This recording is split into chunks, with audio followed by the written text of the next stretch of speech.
자, 바로 본론으로 들어가 보죠. 건설 현장의 안전 준수. 이거 사실 우리가 생각하는 거랑 현실이 정말 아주 다릅니다. 오늘 심층 분석에서는 이른바 서류상의 안전이 어떻게 현장의 가장 큰 착각이자 치명적인 위협이 되는지 확 파헤쳐 볼 겁니다. 솔직히 수많은 현장에서 서류는 그저 허가받기 위한 귀찮은 요식행위쯤으로 여겨지잖아요. 근데 여러분, 이 얄팍한 종이 뭉치가 사실은 누군가의 생명을 앗아가고 현장 관리자들을 곧장 감옥으로 직행하게 만드는 티켓이 될 수 있다는 거 알고 계셨나요? 이게 진짜 기가 막힌 건데요. 실제 30년 경력의 산업안전보건감독관이 현장에서 적발한 적나라한 현실을 한번 보시죠. 위험성 평가표랑 작업 계획서, 있긴 있었습니다. 근데 다른 업체 서류를 그냥 복사 붙여넣기 한 거예요. 심지어 오타까지 토시 하나 안 틀리고 완벽하게 똑같았다는 겁니다. 진짜 어이가 없죠? 이런 아니라고 게으른 관행은 현장의 특수성을 단 1%도 반영하지 못합니다. 감독관들 눈에 이런 서류는요, 그냥 우리는 현장의 실제 위험에 대해 1초도 고민하지 않았습니다 라고 아주 동네방네 외치는 거나 다름없습니다. 그래서 우리는 이 시점에서 스스로에게 진짜 뼈 때리는 질문을 하나 던져봐야 합니다. 지금 당장 여러분 책상 위에 산더미처럼 쌓여있는 그 완벽해 보이는 서류들 말이에요. 그거 정말 현장의 작업자들을 보호하는 든든한 방패입니까? 아니면 만에 하나 중대재해가 터졌을 때 여러분이 법적 의무를 철저히 기만했다는 걸 아주 친절하게 증명해줄 자백서입니까? 겉보기에만 번지르르한 서류 작업에 의존하는 게 얼마나 위험한 도박인지 구체적인 사례로 한번 보시죠. 추상적인 서류 얘기는 잠깐 접어두고 끔찍했던 현실의 한 장면을 들여다보겠습니다. 2025년 11월에 경기 광명시의 한 도로 포장 공사 현장에서 발생한 사고인데요. 후진하던 타이어 롤러에 작업자가 부딪혀서 깔려 사망하는 비극이 벌어졌습니다. 안전수칙이나 프로토콜이 그저 서류상에만 예쁘게 존재하고 실제 현장에서는 완전히 무시되었을 때 그 대가는 바로 이렇게 누군가의 하나뿐인 생명으로 지불됩니다. 이 사진이 문제의 핵심을 아주 정확하게 보여주는데요. 타이어 롤러 뒤쪽으로 붉게 표시된 저 공간 보이시죠? 무려 1에서 3m에 달하는 거대한 사각지대입니다. 이건 단순히 운전자가 한눈을 팔았거나 실수한 수준의 문제가 아니에요. 구조적으로 운전자가 뒤에 있는 사람을 아예 볼 수 없는 장비라는 뜻이죠.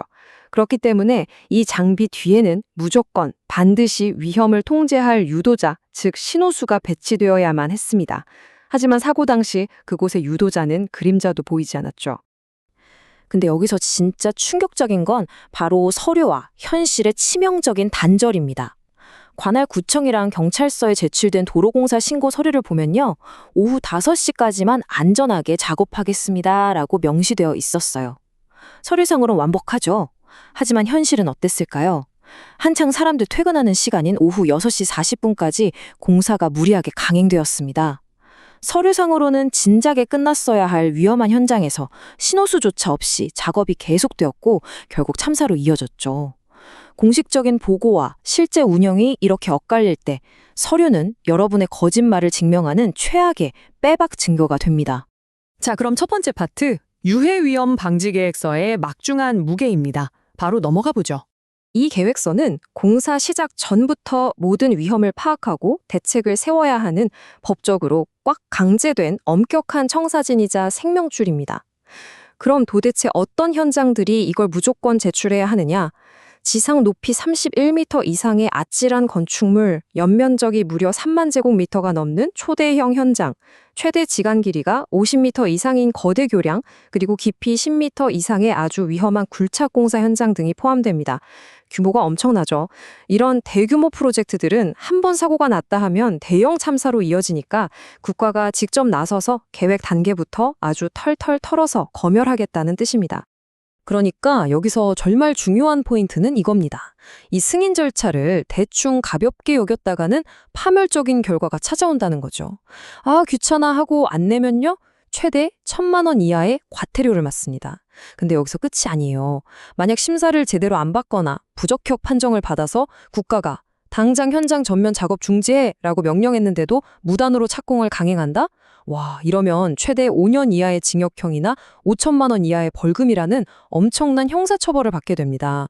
단순한 징계 수준이 아니라 말 그대로 여러분의 법적, 경제적 생명이 완전히 끝장날 수 있다는 뜻입니다. 두 번째 파트, 계획서와 실제 현장, 그리고 감독관의 덫입니다. 계획서 예쁘게 써서 승인받았다고 끝난 줄 아셨죠? 천만의 말씀. 진짜 싸움은 지금부터입니다.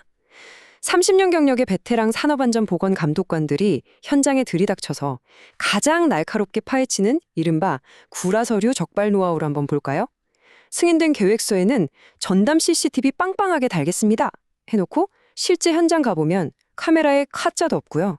감독관들이 직접 서류에 있는 구조계산서를 실제 반입된 자재랑 꼼꼼하게 대조해서 불일치를 기가 막히게 찾아냅니다.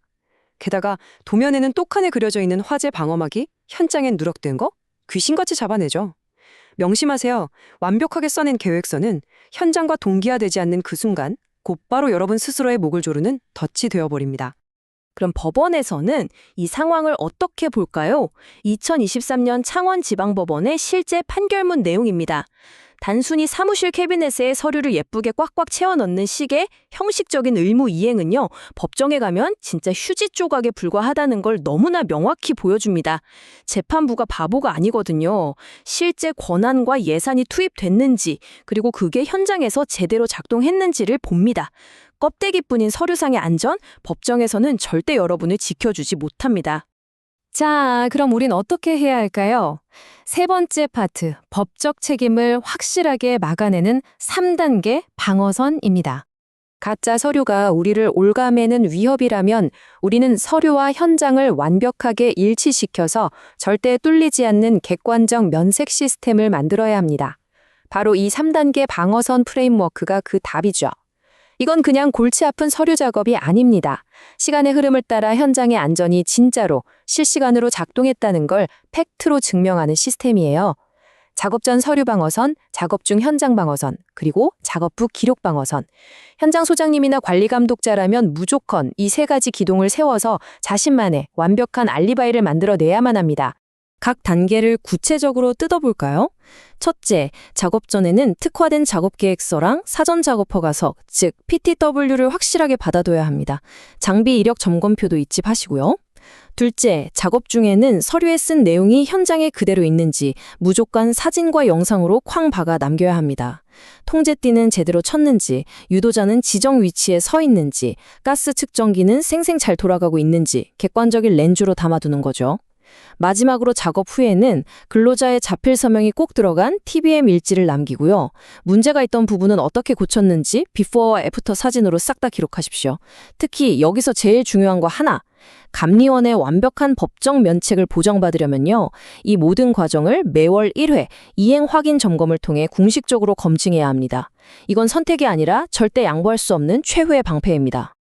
자, 오늘 심층 분석을 마무리하면서 여러분께 진짜 현실적이고 뼈 때리는 질문 하나 드리겠습니다. 오늘 밤이 지나고 당장 내일 아침에 산업안전보건감독관이 예고도 없이 여러분의 현장 사무실 문을 벌컥 열고 들어온다고 상상해보세요. 그리고 여러분 책상 위에 있는 그 두꺼운 바인더를 무작위로 확 펼쳤을 때 과연 그 종이 위의 약속들이 창밖의 현장과 100% 완벽하게 일치할까요? 진짜 안전은 복사기에서 나오는 게 아닙니다. 도장 몇 번 찍는다고 완성되는 것도 아니고요. 오직 땀 흘리는 현장과 피 말리는 확인 절차 속에서만 완성됩니다. 방송 끝나면 오늘 당장 여러분의 현장을 다시 한번 아주 날카롭게 점검해 보시길 바랍니다. 오늘 분석은 여기까지입니다. 감사합니다.